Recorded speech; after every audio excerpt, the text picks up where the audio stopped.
শেখ হাসিনা মাঝে মাঝে চুপ করে ঢুকে পড়তে চায় না। চাপাইয়ের মানুষেরা বলে শেখ হাসিনা ঢুকুক, ওরে ধরে আম গাছে বাইরে রাখা হবে। প্রিয় চাপাইবাসী, আপনারা কিন্তু আমার আত্মীয় মানুষ। আমার শ্বশুর বাড়ি আপনাদের চাপাইতে, আমার শ্বশুর বাড়ির এলাকার মানুষ। আপনারা এতটা সাহসী, বিয়েতে বন্দুক নিয়ে এদিকে ঢুকছে আর আপনারা কাস্তে নিয়ে ওদেরকে দিল্লি না ঢাকা, এই স্লোগানটা সব থেকে বেশি ধারণ করে চাপাই নবাবগঞ্জের মানুষেরা। শেখ হাসিনা মাঝে মাঝে চুপ করে ঢুকে পড়তে চায় না।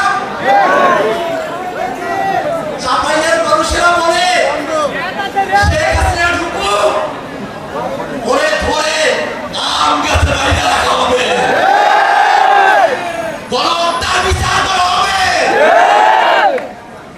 বাংলাদেশের মানুষের উপরে দীর্ঘ সময় ধরে এই আওয়ামী লীগ, এই ফেসিবাদী, এই স্বৈরাচারীরা যে নির্মম নির্যাতন করেছে, সেই নির্যাতনকে সায় দিয়ে দিল্লির সরকার বাংলাদেশের সীমান্তবর্তী এলাকাগুলোতে, এই চাপাইতেও মাঝে মাঝে তারা চাপাইয়ের মানুষদেরকে সীমান্তে এসে গুলি করে হত্যা করেছে।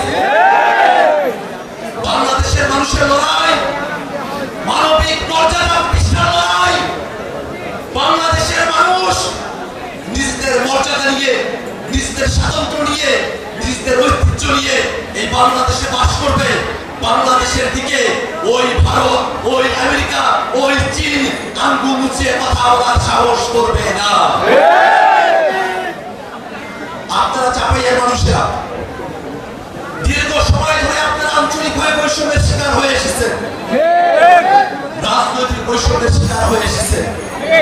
কিন্তু নতুন যে বাংলাদেশ প্রতিষ্ঠিত হয়েছে, সেই নতুন বাংলাদেশে রাজনৈতিক কারণে আমরা আর কোনো বৈষম্য দেখতে চাই না।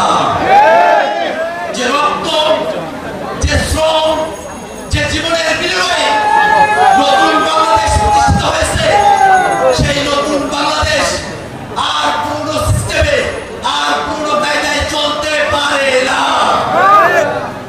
বাংলাদেশকে নতুন ব্যবস্থায়, নতুন কাঠামোতে, নতুন কায়দায় পরিচালনা করার জন্য অবশ্যই একটি নতুন সংবিধান প্রণয়ন করতে হবে।